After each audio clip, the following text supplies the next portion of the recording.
and the next visit is coming up. So can I ask you, Prime Minister, to talk about the family of NATO, a stronger NATO and partnerships. The word is yours. Ladies and gentlemen, again, thank you so much for coming to this event and a warm welcome to what is actually my hometown, The Hague.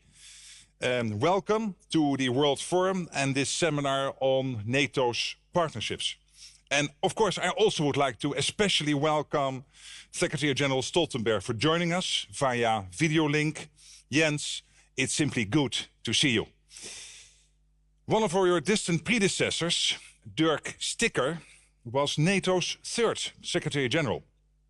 As Dutch Foreign Minister, he was one of the actual architects of the alliance. And in his memoirs, he explained why NATO was established. As long as international law is subject to the whims of individual states, as long as there is no higher system of justice or international ethics that all states honor, we cannot build international policy on the quicksand of idealistic hope. We must accept the hard truth. We must do everything possible to ensure that we are a strong enough alliance, economically and militarily, to be able to defend our freedom. Sticker wrote those words more than 55 years ago, but I believe they are as relevant today as ever. In an unprecedented move, Russia is threatening war on Europe's eastern border. Its recognition of the independence of Luhansk and Donetsk and its deployment of so-called peacekeeping missions constitute a serious escalation and a flagrant violation of Ukraine's sovereignty and territorial integrity. Back in 2014, we all witnessed the occupation of Crimea. And now Russia has shown it is prepared to take further aggressive steps. That is unacceptable, and it cannot go unchallenged. It's a threat to Ukraine, certainly, but it's also a threat to our European and international security. Russia is trying to deny sovereign nations the right to choose their own path. It's trying to turn back the clock with absurd demands about withdrawing troops and equipment from countries that became part of NATO after the fall of the Berlin Wall. We must be very clear. There are no old or new, Eastern or Western, first class or second class member countries. We are all just NATO allies, and we stand together as one. Recent events prove that NATO is essential to defending our security and our freedom. This bolsters my conviction that transatlantic military cooperation is still the cornerstone of our collective defense and the foundation of our collective security policy, and that we should therefore keep working to ensure a strong and united NATO, not least in a new global reality.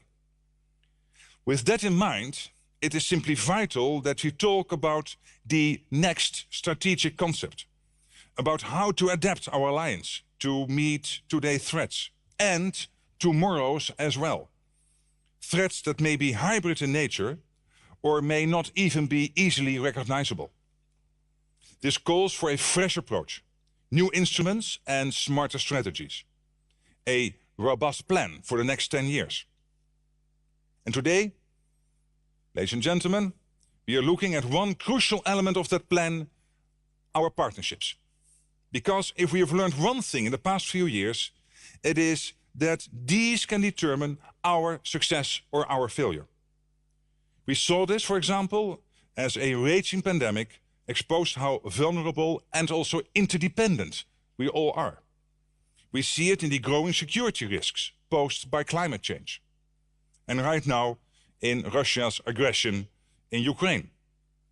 Our partnerships, old and new, have proved crucial. With the OSCE and the United Nations, with Ukraine and Georgia, with the Western Balkan countries and our Indo-Pacific partners, Australia, Japan, New Zealand and Korea.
own territory.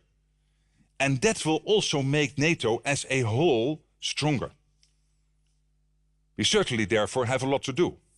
And not only in the area of defense cooperation within the EU, but also in the cooperation between the EU and NATO. And that's why the Netherlands is pressing for an ambitious new NATO-EU joint declaration, setting out how we will make this into a reality. Ladies and gentlemen, the current situation makes one thing very clear. We need a solid, united alliance, and we are all responsible for ensuring that. Our starting point should, of course, be strong member countries that do their share and have their armed forces in order. The Netherlands takes that duty seriously. Earlier this month, together with Germany and Norway, we marked the 5-year anniversary of our joint contribution of military personnel to the enhanced foreign presence in Lithuania. And we have just committed to providing F-35 fighter jets that will perform quick reaction alert duties from Bulgaria in response to the Russian threat. In addition, the new Dutch government has agreed a major increase to our defense budget, 10.7 billion euros during this term in office, and a structural increase of 3 billion euros each year. This will bring us a lot closer to the target of 2% of GDP. And not only us, defense spending across the alliance has increased considerably. So, all in all, we can say that NATO is in good shape. And that's largely thanks to your excellent work as Secretary General, dear Jens. Under your leadership, NATO has begun an ambitious modernization process to make us stronger, both politically and militarily. Our allied family has grown to include new members and partners. And that means we can take firm, united action in times of crisis and danger, as is the case today.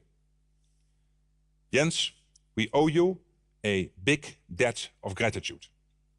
I look forward to working with you closely in your final 6 months as Secretary General of our alliance. And now, it is my pleasure to give you the virtual floor. Thank you.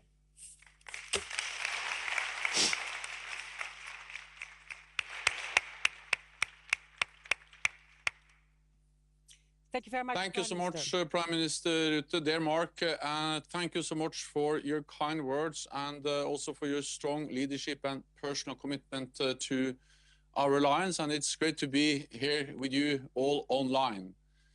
Let me also thank the Netherlands and Germany for co-hosting this important seminar today.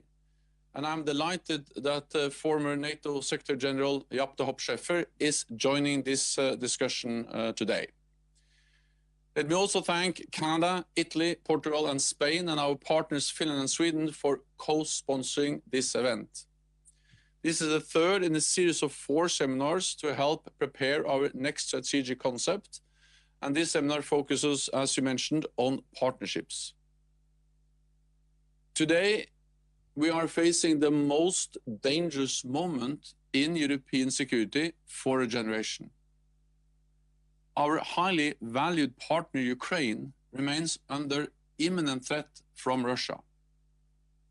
NATO allies are united in their full support for Ukraine's sovereignty and territorial integrity within its internationally recognized borders. We will continue to provide Ukraine with strong political, practical, and financial support to help Ukraine build their defense capabilities, modernize their defense and security institutions, and uphold their right to self-defense, which is enshrined in the UN Charter. Many NATO allies also provide important bilateral support to Ukraine. And I welcome the recent decision by the Dutch government to provide military equipment to Ukraine to defend itself. There is much at stake in today's crisis. The risk of conflict is real. Russia is using force and ultimatums, not only to redraw borders in Europe, but to try to rewrite the entire global security architecture. Moscow is challenging fundamental principles for our security, like NATO's right to protect and defend all allies, and the right for every nation to choose their own path. This is not only about Ukraine and Georgia, it's also about denying other European countries, like Finland and Sweden, their freedom to choose. Finland and Sweden are two highly valued partners bordering the Baltic Sea, with whom we cooperate closely in joint exercises, operations, and political dialogue.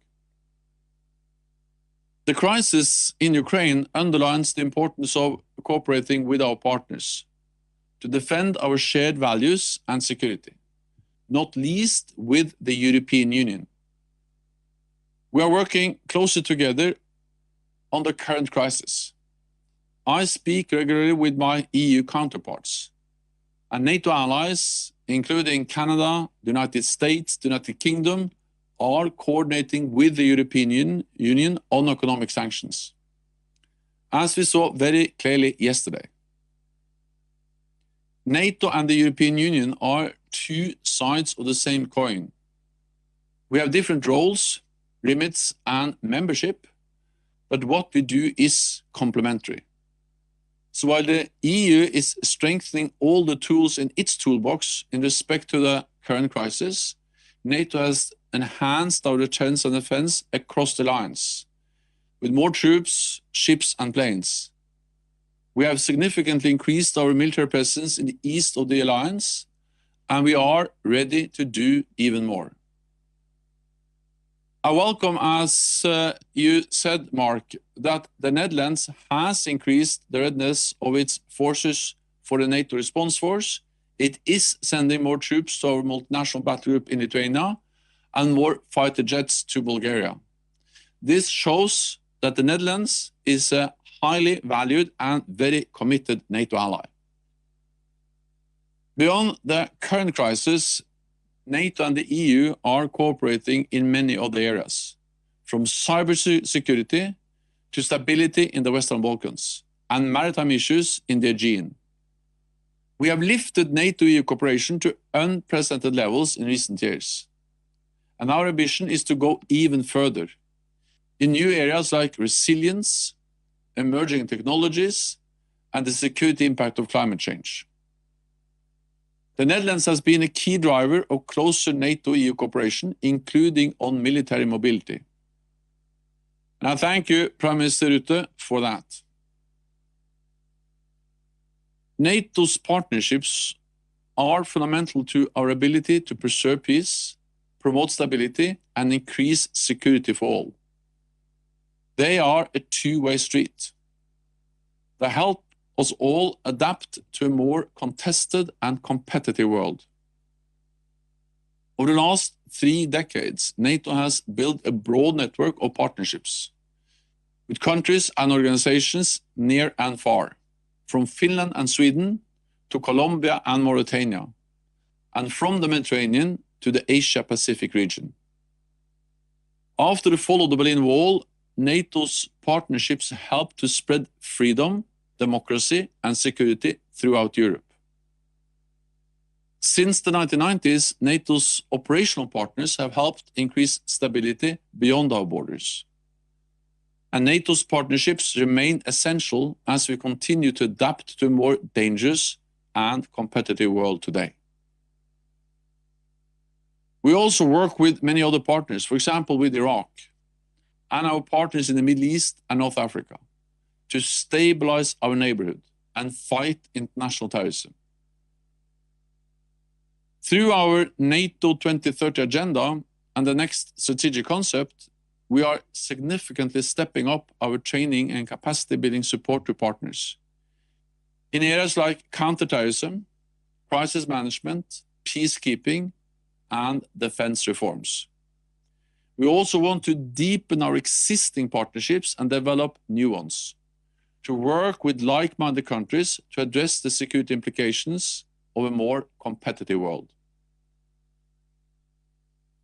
Ladies and gentlemen, We are faced with a new normal, a world of rising strategic competition and increasing challenges to our security, where authoritarian powers are seeking to rewrite the global rulebook and demonstrate that might is right. So we face a fundamental question about the world we want to live in. One where big powers dictate what others do through aggression and ultimatums, or a world where everyone is free to choose their own path, able to live in freedom and democracy. This is the world we want, and the one we are working for. We are stronger and safer when we stand together. Thank you so much.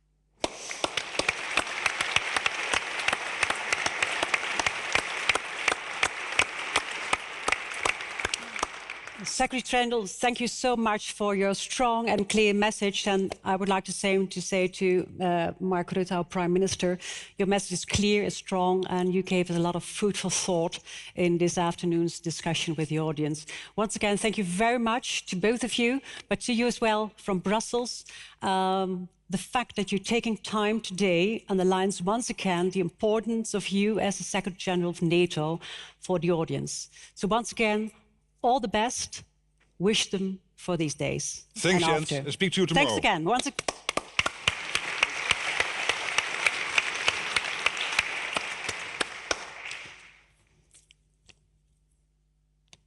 Well, there's enough food for thought, I would say, to have questions and answers with you from the audience. Prime Minister, you will have time for that, so we're very happy to have you with us for another 10, I think 15 minutes. And it's good to know once again that there will be a seminar tomorrow with NATO representatives. I'm looking at the first row here. There's the Dutch representative of NATO, Mrs. Marisa Gerards as well, and some others, policy makers from different ministries. It's very important, I would say, to you as students, and I will encourage you to participate, but also in terms of concrete, out-of-the-box proposals, because that's what's going to work. And you know as students what I mean by that.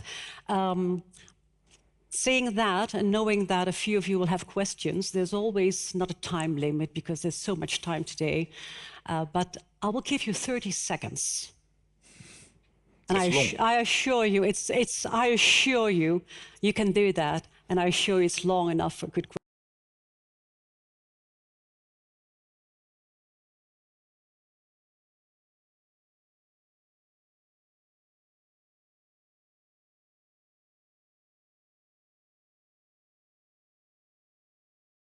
Needed, mind you.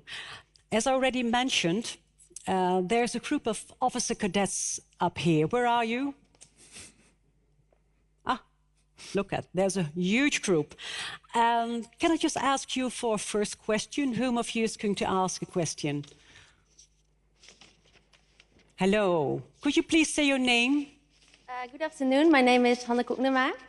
Hello, Hanneke, good afternoon. Let me just say, if I'm well informed, as part of the Bachelor Degree in War Studies, you as officer cadets from the Dutch Academy are taking a course on Dutch security and defense, that's true? Yeah, that's true. Right. And your course is also, of course, on strategic concept and paper writing on that? Yeah, that's true. That's true. I'm saying that because, you know, 30 seconds is otherwise gone. So, your question? I have a question regarding the Russian-Chinese relationship. As we all know, President Putin and Xi Jinping recently met, and they reaffirmed their support for one another's foreign policy. What could this mean for the international power dynamics, and how should NATO respond to that? Yes, a very good question, and great that the whole group is here. Very proud of you. I think it underlines the importance of working together, not only within the group of 30 NATO countries, but the fact that we have this cooperation with so many other countries, including, you mentioned China, you mentioned Russia, and Russia is all from Europe up to far into Asia. So this cooperation with countries like Japan, with Korea, but also, of course, New Zealand, Australia, is the more important for this reason. And then I think that cooperation should be as practical as possible, logistically, but also, for example, in intelligence sharing, in understanding what is happening in all those parts of the world. And at the same time, with China, for example, we have an open relationship. We trade with China, we have dialogues with China. And of course, we have also differences of opinion, for example, on human rights, on Uyghurs, other issues. So I believe we should keep open that relationship with China as much as possible, but at the same time, use that cooperation we have as NATO inside the 30, but also outside the group of 30 with all these countries where we have this cooperation with, and make it very practical. And I think this issue, the visit of Putin to Xi Jinping, underlines the more that importance. Thank you. Thank you. Let me go to another question somewhere up there. Mr. Dean from the Klingendahl Institute. Yes, it's in your hand, please. Yes, Prime Minister, over the last months, NATO and also the Netherlands have very firmly reaffirmed NATO's open door policy and the fact that the Russian Federation has no veto over eventual membership of Ukraine and Georgia. But now, by recognizing the Donetsk and Luhansk People's Republics, Russia has a permanent military presence in Crimea and in these republics. To what extent does that influence NATO's decisions and Ukraine's perspective for eventual NATO membership? Thank you. It should not. And let me tell this to those who are saying that there is now a change or a difference. And we know that Putin basically wants to somehow Finlandize Ukraine, like Finland was in the times of the Soviet Union, Western, the Warsaw Pact NATO times before the Berlin Wall came down. There's one country who decides whether it wants to join NATO or not, and that's Ukraine or Georgia or whatever country. And there are 30 countries, the present member states of NATO, who will decide on membership. And Mr. Putin is not part of the 30, so he has nothing to do with that decision. We have to be very clear. Thank you very much. Mobdeen, thank you for being here. We've seen you broadcast for these days. Thank you so much for sharing your knowledge with us on Eastern flank in Europe, and you're specialized in that on the Klingendahl Institute. Thank you. Another question. I just raised your hand, so raising your hand, please introduce yourself. Thank you very much. My name is Attila Mesterházy, and I'm the Vice President of the NATO Parliamentary Assembly. Thank you very much for this possibility. This crisis shows us that we face as a democracy, an alliance of democracies, a great and serious challenge from autocracies and those who are advocates of illiberalism. Putin is targeting Ukraine because of its people choose the democratic path and the Euro-Atlantic integration. So yesterday we just adopted in the NATO Parliamentary Assembly in Brussels our contribution to the strategic concept, and we put in the heart of it the democratic values, the shared democratic values. So I would like to ask you, how can we promote and protect, with the help of our partners, this idea that the whole alliance is based on these shared democratic values, which is challenged very much nowadays? Thank you very much. Now, first of all, you are doing it by being, I believe, the Vice President of the NATO Parliamentary Assembly. And that, for me, underlines and puts in headlines again the fact that NATO is an organization not only targeted on defending what we collectively want to defend, be it our territory or be it in other parts of the world. But NATO is also an organization based on values. It is a corporation based on values. And also in the Dutch new government program and in our traditions, multilateralism, international law. We are in The Hague. The Hague is one of the capitals of the United Nations. This is the international city for the international law, for justice. If we would just be a defense organization, we are the most powerful common defense organization in world history. We have moved beyond the Roman Empire by now. So strong NATO is these days. But if it would only be defense and not values, we would not get there. And the fact that we have a NATO assembly, I'm not sure that the Warsaw Pact when that existed, had a parliamentary assembly. And if it had one, it had no influence. And that's the difference. And that is why we need NATO, but we need also you guys from our national parliaments who participate in that collective assembly. And thank you for that. Thank you very much, and I fully agree that NATO Parliamentary Assembly, those members from parliaments coming together from 30 countries is very important. And so thank you coming to the Netherlands today as well, coming to The Hague for that. There are also questions from also, of course, our participants at home.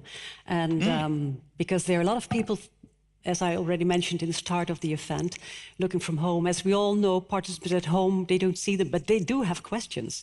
Can I ask one of the questions to you, Prime Minister? Yeah. It's about the how will cyber power drive and guide the actions of states in global politics in the context of rapidly digitizing the world? Cyber. Cyber. Yes. Yeah.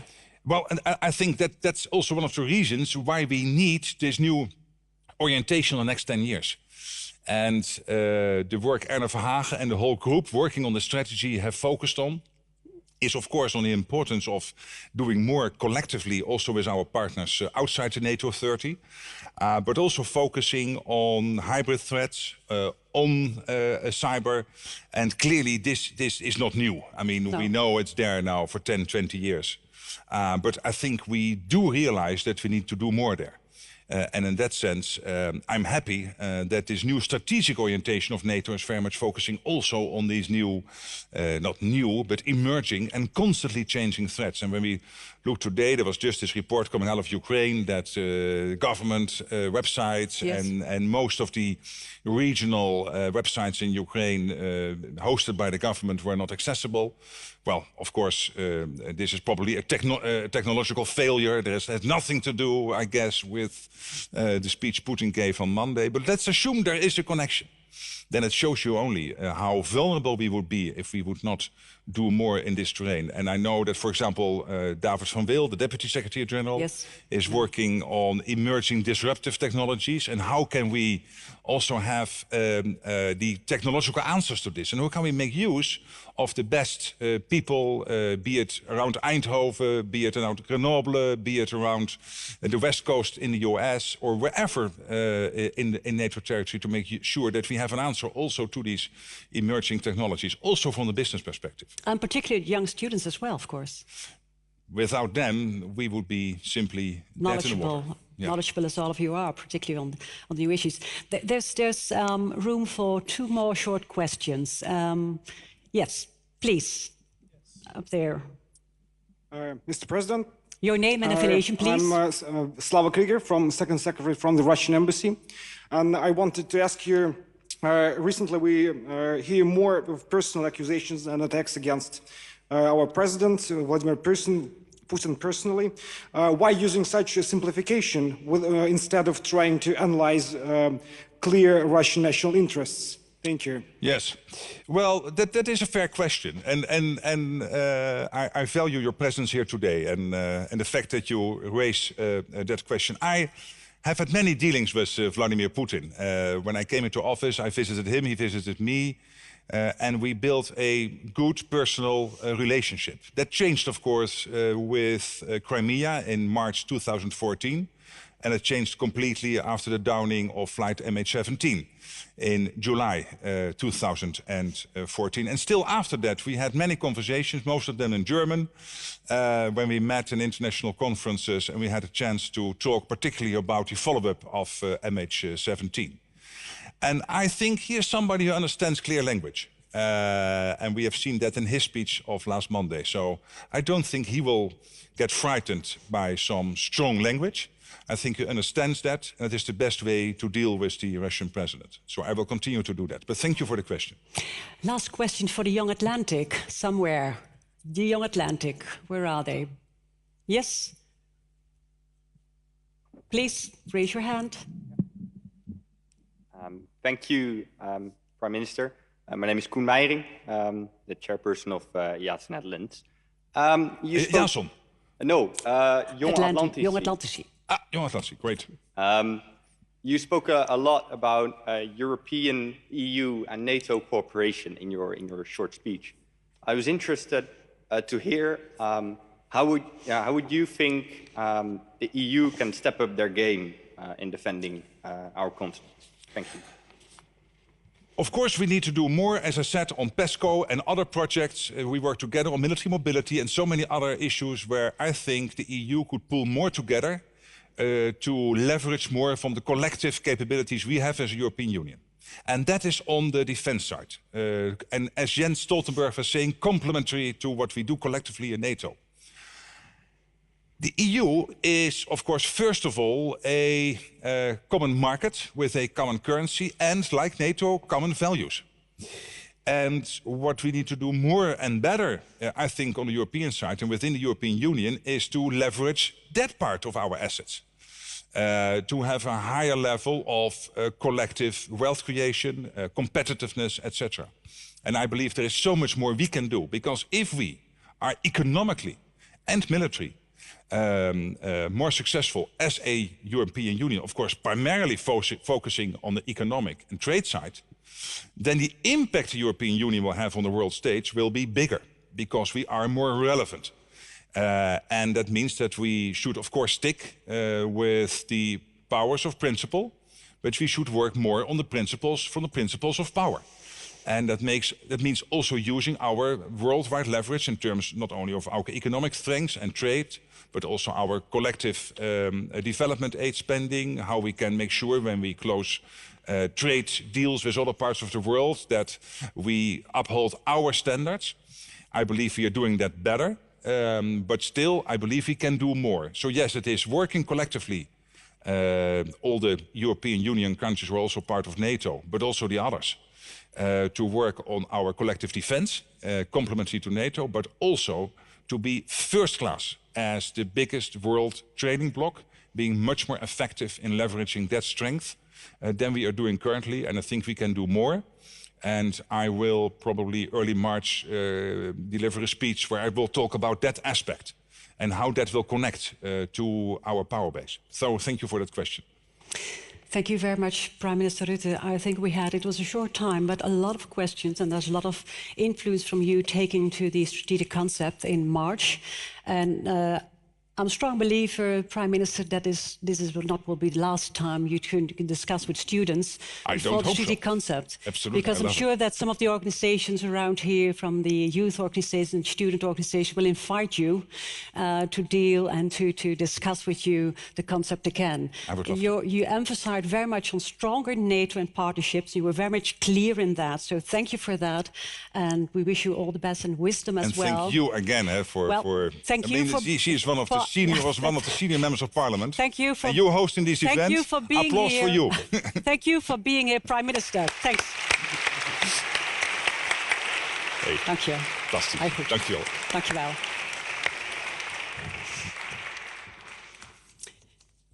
Now we're going to have a small intermezzo because we're going to change the stage here for the panel. So I will just go down and ask some of you what your impressions are, and so the cameras will follow.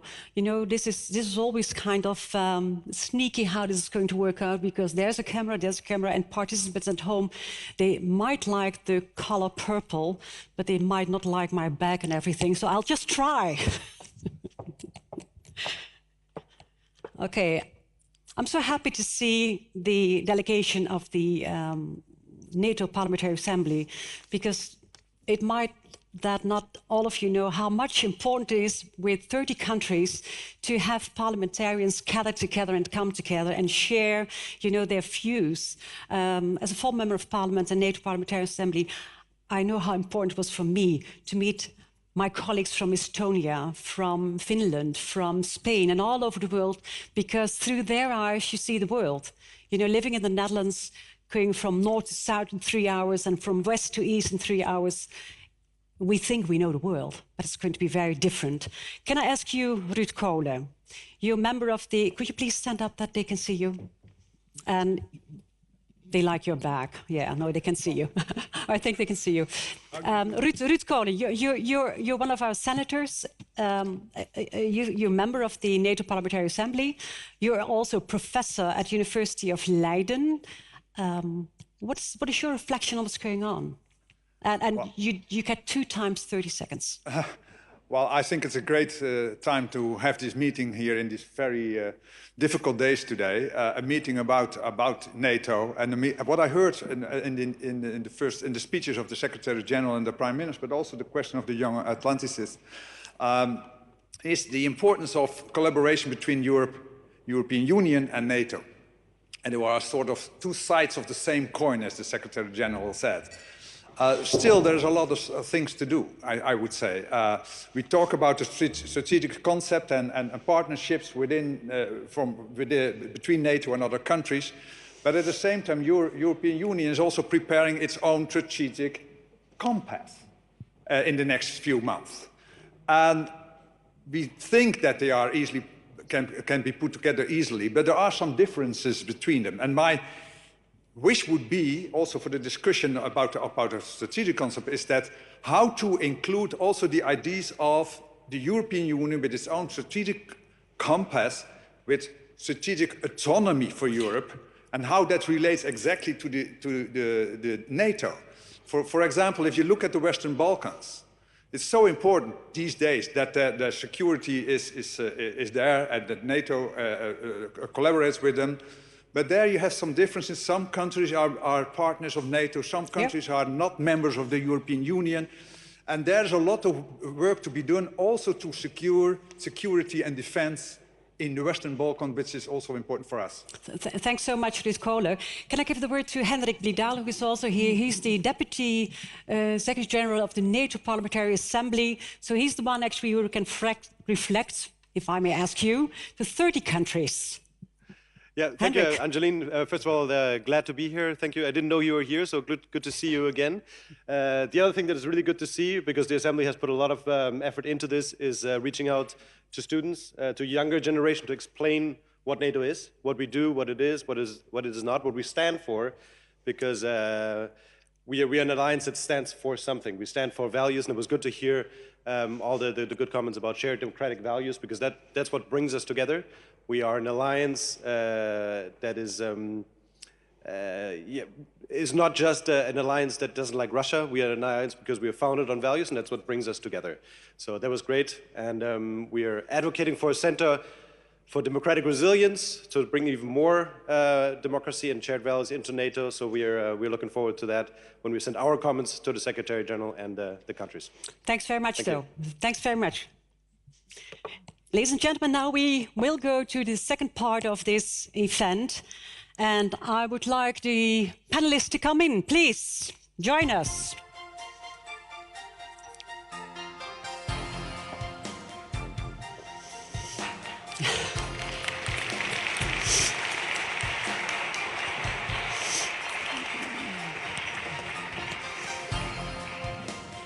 Hello. Hey, good to see you. Hello. Hello. Welcome, please.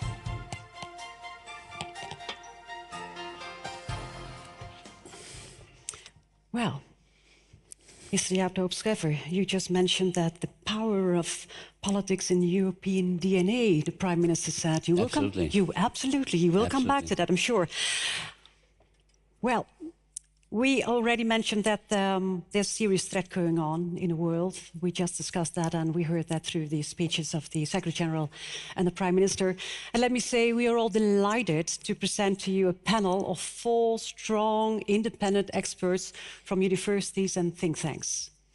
They will share with us this afternoon their thoughts of NATO's past, present and future, and of course with the emphasis on partnerships. And I'm curious also if you could refer to the speeches you already heard. You're coming from Canada, Ottawa, this morning even. Thank you so much to be with us. From Washington and from Albania. And last but not least, the hometown of Mr. Jaap Scheffer, The Hague. A 5-minute bike ride. 5 minutes, 5 minutes only. You're biking daily, isn't it? So that makes that you can still do that. Thank you. Jaap Scheffer, we're delighted to have one of the most knowledgeable persons on NATO in our midst. And we can't, we keep saying that because we're all, if I may say, very proud of you as a former Secretary General of NATO, as a former Ministry of Foreign Affairs, and currently you're professor at the University of Leiden, among, I would say, a lot of other activities. And we are happy if you on the broadcast and sharing your valuable knowledge with us. So please, can I ask you your 6 minutes? Yes. All of you will have 6 minutes. You have 30 seconds, they have 6 minutes. I'll try to fill the time. Please, and after the panel discussion, of course, with you, with the audience. But I'll come back to that if all of you had their share. Jaap de Hoop Scheffer. Thank you so much, Angeline. NATO. NATO, of course, has an interesting history. It started, of course, during the Cold War, was very successful. Focusing on its core responsibilities, its core task, and I say again, it was successful. Then came, I think, principally after 9/11, a more expeditionary phase of NATO. That was during my mandate as Secretary General of 2004-2009. Afghanistan is a good example. And now, Vladimir Vladimirovich is, of course, leading to a very strong NATO focus on its core task and core responsibility again. I'm not going to talk at length about Ukraine. We can come back to it during the Q&A, and both the Prime Minister and Secretary Stoltenberg spoke about it. So I'll not dwell too long on it. I must share, nevertheless, a grave concern with you, apart from the political concerns already voiced earlier this afternoon. And my concern is that the relatively rational Vladimir Putin I have met in my NATO days, and I have followed like you afterwards, that relatively rational Vladimir Putin is losing from the raucous, obsessive Vladimir Putin we saw a few days ago. And that is dangerous, because in any conflict, and some of you might remember 1962 Cuba, the missile crisis, finally rationality survived. And my grave concern is that this might not be the case this time.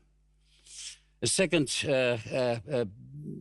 observation I would like to share with you is that for the younger generation, for the students here, the word war has come crashing into your generation, as it is again in my generation. I was a young second secretary in the Dutch NATO delegation during the end of the Cold War. We don't have the Cold War back, but we have a situation where war seems to be imminent. And that is a big danger, a big I should say, difference for the younger generation as you have grown up. So this Vladimir Putin, this obsessive and obsessed Vladimir Putin, wants a Yalta 2.0, a Europe with spheres of influence. And that is, as both the Prime Minister and Secretary Stoltenberg have indicated, that is, of course, not acceptable.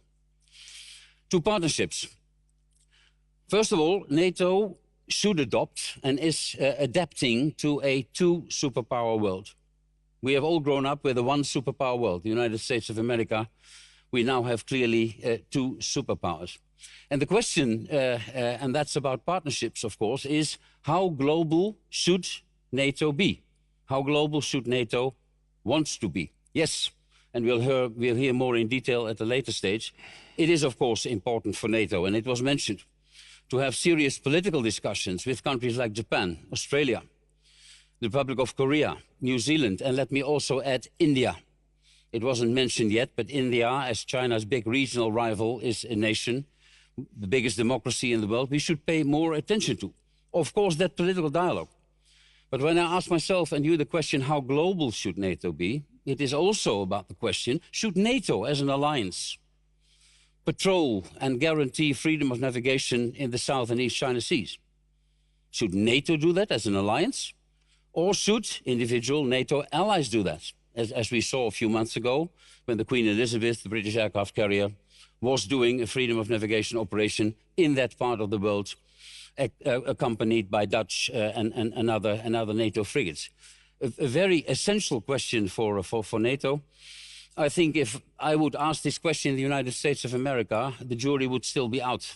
the Americans can tell us, and President Biden could say in the run-up to the strategic concept, you focus on your core task and your own area, the Euro-Atlantic area plus, I would call it, and let us handle the Indo-Pacific. The US could also come to NATO with a message, no, we would like you to have there as an alliance, as a NATO alliance. As I said, the jury is still out. The southern dimension of NATO, the second important partnership region. Classical threats like terrorism, migration, but also hybrid threats like climate change, Africa's demography.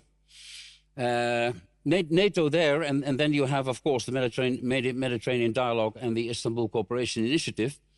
NATO is here confronted with what I think is crucial for your conference tomorrow, and that is, where are NATO's priorities? Yes. You cannot have political discussions with each and every single partner. And that is relevant in the southern dimension, where you have the Sahelian zone on the one hand, and you have the Gulf monarchies on the other hand, and all the others, of course. Second basic question with partnerships: are you engaging into these partnerships on a thematic or on a regional geographic basis? When you do it thematic, some partners might have the feeling that they're left out. Yes. If you do it on a geographical basis, yeah, you have the need to have them all in. Second fundamental question. Going to the east, it is of course clear that the NATO Ukraine Commission and the NATO Georgia Commission should have all the attention NATO has to give to those two commissions. But I would also specifically mention the Western Balkans. Unstable. Bosnia-Herzegovina is not stable. Ask Mr. Dodik in the Republika Srpska. NATO is still in Kosovo with KFOR. Serbia is sitting on the fence. The European Union, a critical remark, is dragging its feet on the admission of North Macedonia and Albania. And there NATO and the EU, and then I'm coming to a few final remarks, please, absolutely have common interests, not only in that area. And that is why, and Secretary Stoltenberg said it very clearly, when you discuss partnerships, the partnership between NATO and the European Union is, in my opinion, the most important one. Europe should stand on its own feet militarily, complementing NATO. Article 5 is NATO, but there are many crisis areas and scenarios I can think of that we could not always ring the doorbell of the Oval Office in the White House and tell the Americans, please, could you help us out? Thanks. So it is very important and very relevant that that partnership should play a crucial and central role in the new strategic concept. And let me stop here. Thank you very much. Very impressive and fruitful thought again. Yes, you might give an applause, definitely.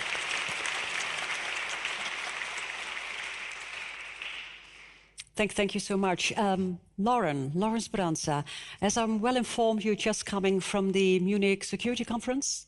That's right. So there's so much to discuss and to share with us. You are the director of the Transatlantic Defense Security Center for European Policy Analysts, isn't it? That's right. Yeah. In Washington, D.C.? Yeah.